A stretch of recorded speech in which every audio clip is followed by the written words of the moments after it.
एजाजुल हक साहब, क्या बना ये आईनी तरमीम के बाद कि कुछ खबरें जो माजी करीब में चल रही थीं जिसका वैसा नतीजा देखने को नहीं मिला, लेकिन अब देखने को मिल रहा है? देखिए, एक बात तो तय थी ना ये कि ये तरमीम जो है वो लाना चाह रहे थे काफ़ी अरसे से, और इसमें जो है वो कुछ अदालती ऐसी इस्लाहत थी जिनको मतलब अब पार्लियामेंट की बालादस्ती के लिए मैं कहूँगा कि उसमें कोई ऐसा हर्ज नहीं था कि वो इस्लाहत ना होती, और उस पर बड़ा गौर व खौस हुआ और आखिर में तो जो सामने सांप आया उसका तो डंग ही नहीं था, उसका डंग ही निकाल दिया गया। तो बिल्कुल सिंपल वो एक किस्म की इस्लाहत आई हैं जिसमें कि थोड़ा पार्लियामेंट्री कमेटी को थोड़ा सा जानदार बनाया गया है, कुछ जुडिशल कमीशन के अंदर नामजदगियाँ की गई हैं जिससे कि एक बैलेंस ऑफ पावर जो है वो होगा। देखें, बात अब ये करने की है कि जब जजेस जो है वो कानून साजी करनी शुरू कर दें जो कि पार्लियामेंट का काम है, और इंटरप्रिटेशन जो है वो फिर थर्ड पार्टी पे छोड़ दें, तो फिर यही होगा। आप 45 साल पुराने माजरत के साथ केस उठा रहे हैं, 45 साल पुराने, और फिर आप उन केसेस पे पूरी कौम को गुमराह कर रहे हैं। आप ये कह रहे हैं कि जी इस केस के जो लीगल पहलू हैं, जो कानूनी पहलू हैं, हम उनको हाथ नहीं लगा सकते। लेकिन क्या लेकिन भाई, तुम कौन होते लेकिन करने वाले? जब कानून को नहीं हाथ लगा सकते, या तो आप लीगली बताएं कि इसमें भाई ये खामी थी फलां केस के अंदर, तो फिर तो ठीक है। ऐसे ऐसे केसेस हैं जो कि ओपन एंड शट केसेस थे, उनको खोल दिया गया, जो बंद हो चुके थे उनको खोल दिया गया। तो वो समझ रहे थे कि कोई हमें कोई पूछने वाला ही नहीं है, हमारी बादशाहत है, और इस बादशाहत के अंदर सारी राया को जो है वो रहना पड़ेगा। ये जो आप पुराने केसेस की बात कर रहे हैं वो 63 नजर सानी वाले की कर रहे हैं? नहीं, 63 है, उसमें जो है वो 1979 के केसेस उठा लिए थे, जो भुट्टो साहब का केस था, जो लीगल केस था, जिसमें कि यूनानिमस डिसीजन आया था हाई कोर्ट का, स्प्लिट डिसीजन आया था सुप्रीम कोर्ट का, और फिर रिव्यू जो था वो 100% आया था। और फिर खुद जज साहब कह रहे हैं, बेंच फुल बेंच बना के अपने टिकट्स देखने के साथ खुद कह रहे हैं जी कि इसकी कानूनी पहलू जो है वो ऐसे बेहतरीन है कि हम उनको हाथ नहीं लगा सकते। भाई, तुम जस्टिस अनवारुल हक साहब, जिन्होंने पीसीओ के तहत हलफ भी नहीं लिया और उनकी जजमेंट को चैलेंज भी नहीं कर सकते, फिर वो केस खोलने की क्या मुझे बताएं कि क्या एक सदारती रेफरेंस है और आपने केस खोल दिया? और केस खोल कर क्या किया? केस खोल कर ये कहा जी कि हम इसको कानूनी पहलू जो है उनको कुछ नहीं कहते, मतलब कि कानूनी तौर पे ये सही हुआ है, लेकिन फलां हो गया, सारी कौम को गुमराह किया हुआ है, और एक पार्टी को खुश करने के लिए कि वो जो है शादियाने बजा रहे हैं कि शायद उस केस के अंदर कोई ऐसी गलती थी जिस गलती की वजह से जो आज उसकी जो है वो इस्लाह होगी। एजाज साहब, आपने बात की, मैं उस रात वो सारी तकारीर सुन रहा था जिस रात तरामीम की रात थी, और मैं आपको देख रहा था असम्बली में, पार्लियामेंट में, कि आप भी अपनी पार्टी की तरफ से तकरीर करेंगे, कुछ सवालात का जवाब देंगे जो डायरेक्ट आपके वालिद साहब के वहाँ पे सरेआम किए जा रहे थे। एक तरफ आप वो सारे हवाले भी दे रहे हैं, एक पार्टी का हवाला भी दे रहे हैं, फिर आपने वोट भी उसको दिया। देखिए, उस पार्टी को तो वोट नहीं दिया मैंने तरमीम को वोट दिया, इसमें कोई शक नहीं है। और तरमीम मैं समझ रहा था कि उस तरमीम के लिए देखे ना, एक कंसेंसस राणा साहब उसके लिए बनाया गया। उसमें पीटीआई ने 10 की 10 जो स्पेशल कमेटी की मीटिंग थी जिसमें मैं भी शामिल था, सारी कमेटी मीटिंग्स में वो बैठे हैं, उन्होंने अपने नुक्ता नज़र को बयान किया है, उन्होंने अपने जो उनकी जो चीज़ें वो चाह रहे थे, जो निकालना चाह रहे थे, उनके बारे में उन्होंने बयान किया है। और फिर मौलाना फजल रहमान साहब ने, अब ये जो मसवदा सामने आया है ये तो मौलाना फजल रहमान का मसवदा है, और पहला मसवदा था, दूसरा आया, तीसरा आया, फिर ये चौथा आया, और इस पे एक कंसेंसस इवॉल्व हुआ। मेरा ख्याल है कि मैंने पहले दिन से ये कह दिया था कि देखें, अगर मैं अपने आप को पीटीआई की जगह रखूं तो मैं कभी भी इसको वोट नहीं दूंगा, क्योंकि अगर मैं जेल में हूं और मेरी पार्टी जो है वो बाहर बैठी हुई है, तो मैं कैसे उनको इजाज़त दूंगा कि आप जाकर वोट दें? चाहे मैं इसको 100% समझता हूँ कि ये सही काम हो रहा है। और जो ये पीटीआई वाले भी समझ रहे थे कि ये इस्लाहत होनी चाहिए, और उन्होंने अपने ख्यालात का इजहार भी करते रहे। वो स्वाय इसके थोड़ी बहुत कशीदगी होती थी जब पॉलिटिकल मामला सामने आते थे। इनके लीगल पहलुओं पे तो मेरा ख्याल है मुझे तारीफ करनी चाहिए जनाब बैरिस्टर गौहर साहब की, जो चेयरमैन है पीटीआई के, और अली जफर साहब की, जो कि उनके एक अच्छे वकील हैं, हमारे दोस्त हैं। बड़ा उन्होंने अच्छा किरदार अदा किया, बड़ी अपनी इनपुट दी, कहीं नाराज हुए, कहीं खुश हुए, कहीं बातचीत अपनी आगे बढ़ाई। तो एक किस्म का मैं समझता हूँ इसके अंदर कंसेंसस था। 100% कंसेंसस तो कभी पैदा नहीं होता, लेकिन मेजॉरिटी के साथ ये तरमीम हुई है।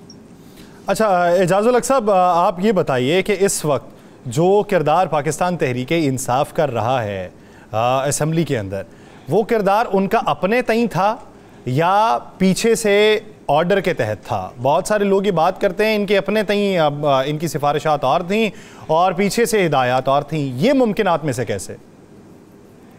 ये भी देखें ना, आपकी बात सही है। इस वक्त जिस चीज़ की ज़रूरत थी उनको, वो हिकमत की है, तदब्बर की है, पूरा से एक सोच की है, ना के जो मामलात हैं उनको ठीक करने की है, पर ना कि उनको ख़राब करने की है। और मेरा ख्याल में जो लोग पार्लियामेंट के अंदर बैठे हुए हैं, ठीक है, उनको अपनी ऑपोजिशन का किरदार अदा करना चाहिए। कुछ लोगों के साथ कुछ ज्यादती हुई है तो उस पर भी इज़हार ख्याल करना चाहिए। इसीलिए स्पीकर ने पार्लियामेंट की स्पेशल कमेटी बनाई थी, उसमें 4 चीज़ें रखी गई थी। उसमें लिखा था पार्लियामेंट की बालादस्ती, पार्लियामेंटेरियंस, रूल्स एंड प्रोसीजर और कॉन्स्टिट्यूशन। लेकिन क्योंकि ये कॉन्स्टिट्यूशनल अमेंडमेंट आ रही थी, इसलिए वो हावी हो गई और बाकी चीज़ें पसे पुश चली गई।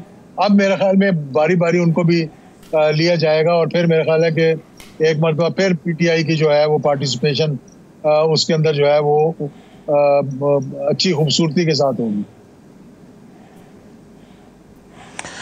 आज मौलाना फजलुर रहमान साहब ने कहा है कि अगर 27वीं आईनी तरमीम आई तो हम इस पर शदीद तरीन रद्द अमल देंगे। ख्वाजा आसफ सब कह रहे हैं कि 27वीं आईनी तरमीम आ रही है, आपके पास क्या इतला है? मेरे पास भी ये इतला है कि 27वीं आईनी तरमीम आएगी। मैं टाइम फ्रेम तो नहीं बता सकता, लेकिन बहुत से ऐसी चीज़ें हैं जिन पे वादे किए गए थे कि आप इस तरमीम में अगर साथ देंगे तो 140A यानी लोकल बॉडीज़ को मजबूत करने का ये MQM का बड़ा शिद्दत के साथ मुतालबा था। वो कह रहे थे इसी के अंदर तरमीम के अंदर इसको रखें। इसी तरह कुछ मुतालबे ANP के आए हैं, चाहे मैं उससे एग्री करूँ ना करूँ। उन्होंने भी उनको भी यही कहा गया कि जी हम 27वीं आईनी तरमीम के अंदर लेकर आएंगे। तो 27वीं आईनी तरमीम और भी 2-4 चीज़ें हैं जिसका कबल अज़ वक्त होगा अभी जिक्र करना। वो जो अच्छा 2-4 जो और चीज़ें हैं इस तारे के तौर पे बता दें, उसमें वो दांत होंगे या नहीं होंगे? देखिए, इसमें दांत की बात नहीं है। कई चीज़ें ऐसी हैं जो मैं उस ज़ाती तौर पर होनी चाहिए। हो सकता है कि पूरी पार्लियामेंट से इत्तेफाक ना करें, सियासी जमातें इत्तेफाक ना करें। मैं समझता हूँ कि कुछ कदगन लगा कर जो हमारी दहशतगर्दी है इसके खिलाफ जो इकदाम होने हैं, क्योंकि अदालतों से तो वो फैसले हो नहीं सकते, ना उन्होंने ये करने हैं, ना फिटनेस वहाँ पर आते हैं। तो उस हद तक मैं समझता हूँ जिसमें कि सियासतदानों को पकड़ा ना जाए, उनको उसके अंदर घसीटा ना जाए, और चीज़ें कदगन लगा कर वो तरमीम ज़रूर आनी चाहिए। और एक और तरमीम थी कि जो फौजी तनसीबात वगैरह हैं, आइंदा उन पर अगर हमला होगा तो लाजमी बात है उसको भी मतलब उसके अंदर भी तरमीम के अंदर शामिल करने की कोशिश की जा रही थी। अच्छा, आपका अंदाज़ा क्या है? चले वो 27वीं तरमीम आएगी, देखा जाएगा। 27वीं के बाद मेरी इत्तला के मुताबिक 28वीं तरमीम भी आनी है। आप मौजूदा सियासी सिनेरियो में इन हाउस तब्दीली कोई देख रहे हैं? देखिए, इन हाउस तब्दीली की कोई मुझे लगता है कि कोई गुंजाइश नज़र नहीं आ रही इस वक्त, क्योंकि पीपल्स पार्टी बड़ी पार्टी है, PMLN बड़ी पार्टी है। दोनों का आपस में मतलब एक किस्म का इत्तेफाक है, और दोनों जो है वो मिलकर आगे चल रहे हैं। ये 2 जमातें हैं जिन्होंने फैसला करना है, और फिर MQM भी, आप 19 सीटें उनके पास भी हैं। तो ये है जो तब्दीली ला सकते हैं। लेकिन तब्दीली तो तब लाए ना जबकि कोई ऐसे नजर आ रहा हो कि हुकूमत जो है वो चल नहीं रही। फिर यही जमातें जो है आपस में बैठ कर कोलिशन पार्टनर जो है वो फैसला करें जी नहीं ये नहीं चला सक रही पार्टी तो फिर ये पार्टी चलाएगी। लेकिन बात ये कान को इधर से पकड़ो या उधर से पकड़ो। चले एक इजाफा कर ले इजाज भाई एक इजाफा कर लें, क्या डील या डील हो रही है? देखें अब ये बड़ा एक सेंसिटिव इशू है। मैं डील की बात नहीं कर रहा, मैं हिकमत की बात कर, तदब्बर की बात कर, पाकिस्तान की बेहतरी की बात कर रहा हूँ। और मैं ये समझता हूँ कि डील ना मैंने करनी है ना आपने करनी है, करवानी है ना करनी है, ना मैं ये मेरे कहने से ये डील होनी है। डील उनके कहने से होनी है जो डील, इसको डील कह लें या हिकमत कह लें आप, कि जिन्होंने ये करनी है। मैं माजी की कई दफ़ा निशानदेही कर चुका हूँ, ये बात कर चुका हूँ कि 1999 से लेके 2002 तक यानी तकरीबन 2-2.5 साल थे जब तक उस वक्त के जो कैदी नंबर जो भी थे 804 तो नहीं थे लेकिन 408 कह लें या जो भी, उन्होंने फैसला नहीं किया कि भाई हाँ मुझे अब काफ़ी हो गया, बातचीत करनी चाहिए। तो बातचीत महीने के अंदर अंदर होकर वो बाहर भी चले गए थे। तो ये फैसला मैंने नहीं करना ना आपने करना, ये उन्होंने करना है जो समझते होंगे कि हमें बात करनी चाहिए। अच्छा एजाज साहब, एक आखिरी सवाल ये है कि आप क्या समझते हैं कि मियाँ साहब का बैरून मुल्क क़याम जो है वो तवील होगा या मुख्तसर दौरानी है? मेरा नहीं ख्याल कि इतना लंबा तवील होगा। कि मेरी मुख्तसर सी उनसे गुफ्तगू हुई थी जाने से पहले, तो उन्होंने कहा था कि मैं कुछ अरसे के लिए जा रहा हूँ। उनके दोस्त हैं, बड़े करीबी दोस्त हैं, उनकी अहलिया की उन्होंने ताज़ियत करनी थी जो फौत हो गई हैं। तो बहुत पुराने दोस्त हैं, उनको मैं भी जानता हूँ, 1990 से तो मैं जानता हूँ उनको। तो एक उन्होंने बताना था, फिर शायद रास्ते में अपने चेकअप वगैरह के लिए रुके। मेरा ख्याल है कि विदिन कह तो नहीं सकता लेकिन मेरा ख्याल है कि 1 महीने के अंदर अंदर वापस आ जाएंगे।